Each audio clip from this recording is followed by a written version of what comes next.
When my wife first said those words, I thought she was joking. Let me spend one night with my ex, then I'll be ready to settle down.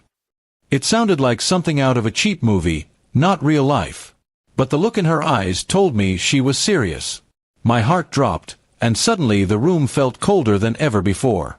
I sat in silence, staring at her, trying to process what she had just asked me. We had been married for 3 years, and I believed we were building a life together.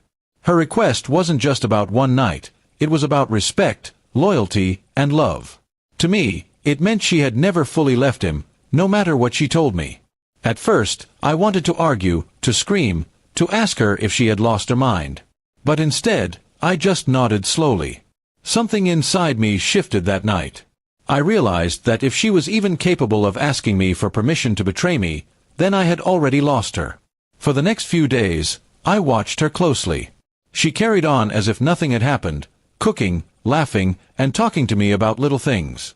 But behind her words, I saw a woman who had already decided what she wanted.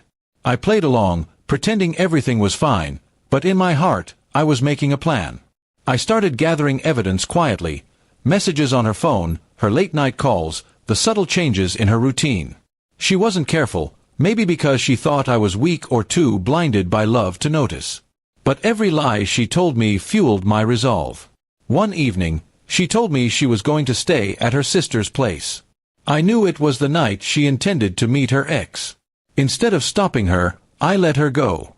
My hands trembled, not from fear but from anger that I had buried too long.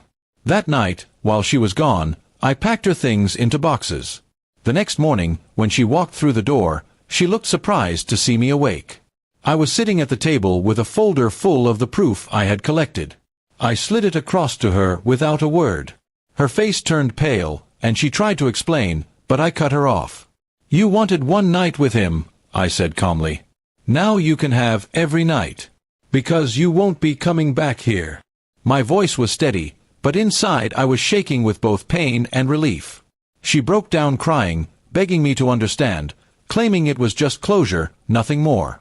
But the truth was simple. If she needed closure with another man after marrying me, then she never truly chose me in the first place.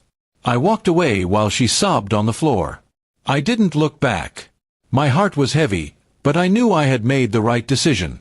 Trust, once broken, cannot be rebuilt with tears and apologies. Over the next few weeks, I filed for divorce.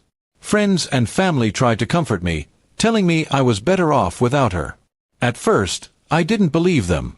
I felt like a failure, like I had wasted years of my life. But slowly, the weight lifted. I started focusing on myself, my career, my health, my peace of mind. Each day felt a little lighter, and I realized that freedom was a gift. She had betrayed me, but she had also freed me from a life built on lies. Months later, I heard she was still chasing after her ex, who never took her seriously.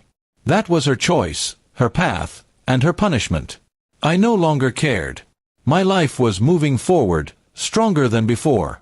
Sometimes I think back to that night when she asked me for the impossible. It hurt, but it also opened my eyes. Love is not about begging someone to choose you. It's about being with someone who never needs to ask for a night with their past. In the end, her betrayal gave me clarity. I didn't lose a wife. I lost an illusion. And in that loss I found myself.